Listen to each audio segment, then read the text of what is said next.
Grades Yeah. in school.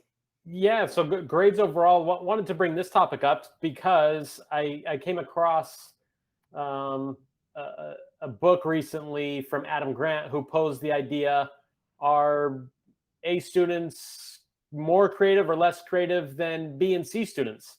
And every everybody has their own tests, so take it with a grain of salt, of course. But with the tests that were performed for his study, it reflected that B students were more creative than A students. And two takeaways maybe were that A students are obsessed with being perfect, or they're terrified of being wrong. I think nonetheless it creates for an interesting discussion on grades in general, as you alluded to, not specifying anything, but then to get more specific, are B students more creative long term than A students? So to Yeah. talk about the grades in general, I think they're a good measuring stick. I Yeah. think it gives you a reference, to say what can you improve based on the standard. Sure. Um, Yep. with that said, I think it becomes a slippery slope in that people in every walk of life um, too often tie their results to their identity. Right? It's Yeah. I got a poor grade in that class, whether it's a C or a D, or for an A student it's a B, and it defines them.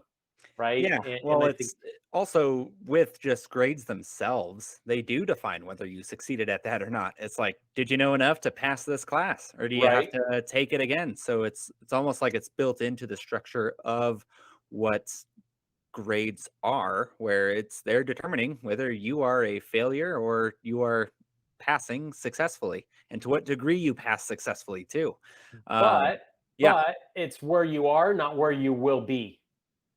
definitely Right? true. And, Yep. and I think that's an interesting reality that often gets forgotten too. Yeah. A grade tells you where you are at the moment, and Yep. there again, it deters many students when they're just like, "Oh my god, I need to stop. I need to quit. I need to do something else." Yeah, Um, I'm looking at you, Calc 2 in college. To very quickly determine whether or not math's a good fit for you after Calc 2. You're like, ooh. yeah, I mean, it sounds to me, just based on what you were saying, that you do view grades probably with more weight than a lot of people have in recent years. So, I mean, put it in your own words. How important are grades to you? grades are important because again, it gives you a reference as to what you're doing well in. And do we necessarily need that?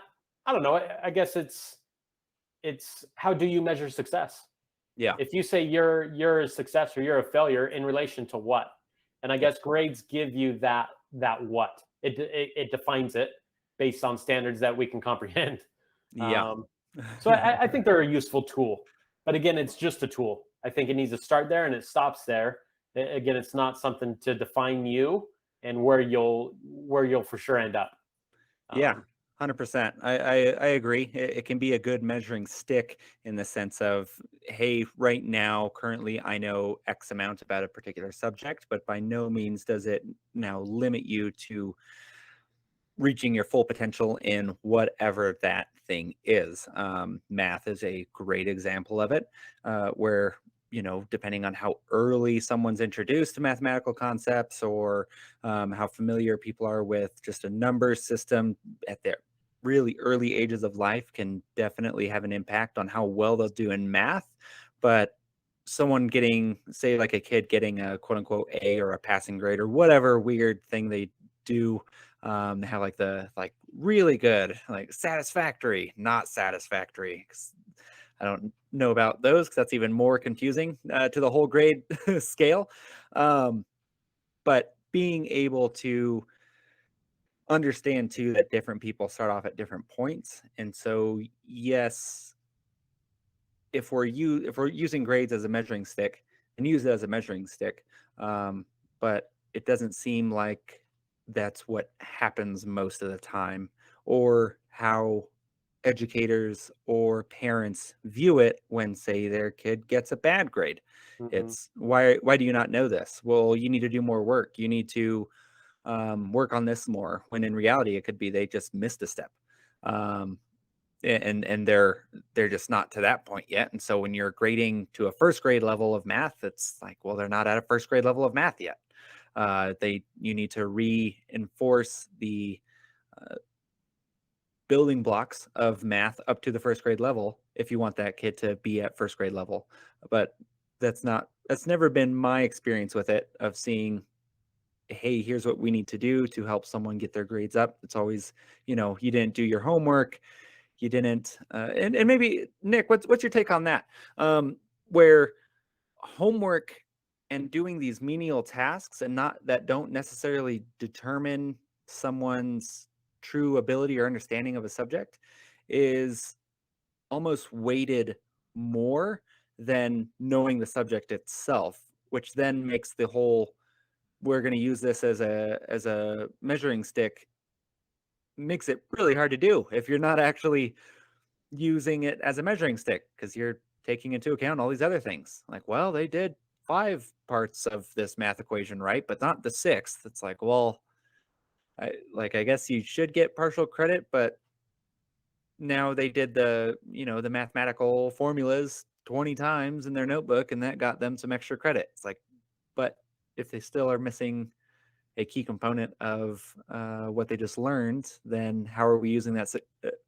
How are we using that as a good measuring stick for someone? What are your thoughts on that?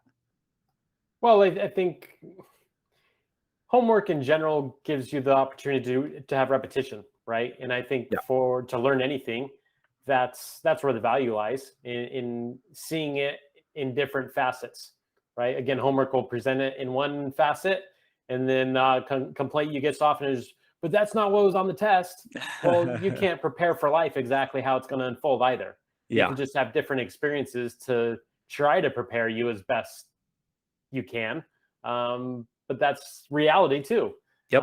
So I think there's definitely value in it, but as you alluded to, there's so much subjectivity to it.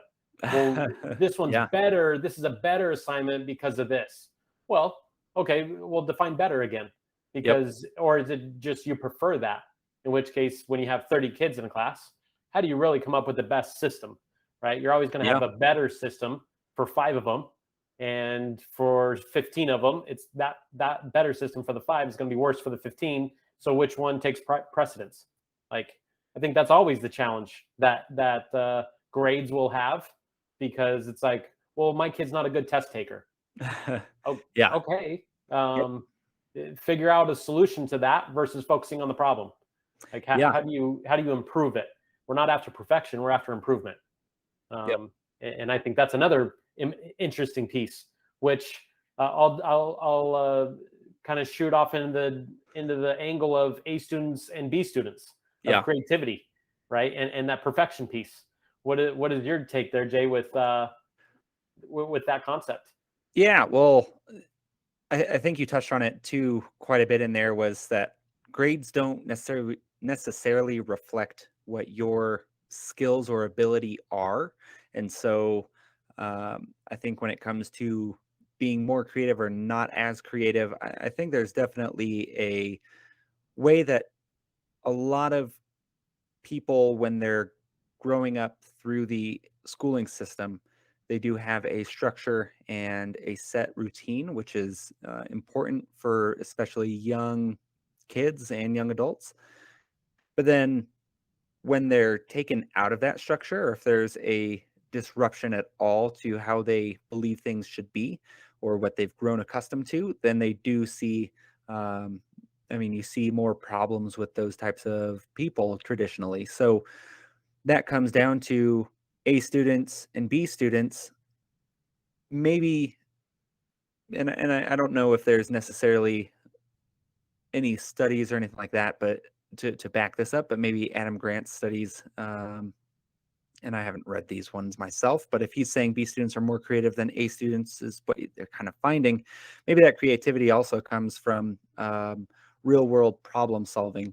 And so they're able to understand a balance of life more so than, say, those A students. I think the traditional straight A student has a lot of stigma, both positive and negative. Bad, no social life, no no real personality. They're boring, and that's because I think it plays to they can't be as creative.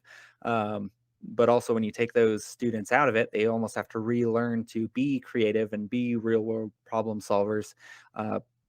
But sometimes people are able to effectively be a robot, and so it's like, well, is it necessarily a bad thing for A students to be less creative if they're able just to set their mind to a task and complete it and not really venture outside the lines per se? Uh, Nick, do you think there's an inherent positive or negative with being either a student that isn't as creative or a B student that is more creative? I don't know that there's a necessarily a positive negative. I think there are better environments maybe that are more conducive, right, to Sure. characteristics you just portrayed, Yeah. right? For those that are wanting to stay in boundaries and have that structure, is that the medical field to say you don't Yeah. have any room for error? Like I want that person operating on me, Yep. right? I don't want that creative mind to be like, ooh, maybe we'll try this. Um, Watch me eh, juggle. yeah, but then you look you look at the various entrepreneurial businesses, the Microsofts, the Apples. Like, let's be honest, they didn't get a doctorate in anything, Nope. and they came from a much different background. So again, not to say there's a right or wrong. I think there's more conducive and better environments to put ourselves in based on what our characteristics are. I think that's ultimately what it comes down to, personally. Yeah, 100%. And I think we see almost all of society kind of segregate itself into those people that are kind of the B thinkers, the creative thinkers, and the more straight and narrow thinkers. And there's jobs that kind of go into that. Um, I think what you and I do is traditionally what people believe to be an extroverted activity, and I would say that I am probably closer to a more introvert or amnivert, which is a term that we'll get to when we go to Daniel Pink's To Sell is Human, because he brings what an amnivert is. Um, but it's being able to fit different things. You can really shake up an industry, I guess, is the way what I want to say, by applying either a systematic ideology or a creative um, personality ideology to what has traditionally been the opposite. And you can really find some more interesting problems that the people that have traditionally been in there just never thought. I think any government work, everyone can be like, "Yep, you're not having too many creative people in there. You probably should, because it's not like government's just this uh, bastion of great ideas, and things are just they run so smoothly and it's so quickly." Nick, how long did it take you just waiting for your real estate license to be certified? You already had the tests completed, you already got a passing grade, but then you had to just wait for the state of California to just certify the results. How long did you have to wait? That process for me, to be fair, was not a time staking one. It was the process to get my documents in a position to allow me to take the test that was Okay. painstakingly long and a big unknown. But to be fair and to be honest, when I did take it, that process wasn't a time consuming Okay. one. So the So one right before that, though, how long were you waiting just to be able to take the dang six test? months. Yeah, 6 6 months months. between Yeah, me having all my boxes ticked, everything turned into the needed entities to account for it. Yeah, it's insane. yeah, It's and then I don't know about you, but then you have something like the IRS that has automated more stuff and just like tried to get the human condition out of it. Oh, this is an easy tax return and whatnot. We right. filed our taxes a week ago and already got the state return, and it's like, Yeah, oh wow, that was fast. Cool. that was the A student working on that one. Yeah, yeah. Well, perfect. I think that's where we're gonna end things for the moment.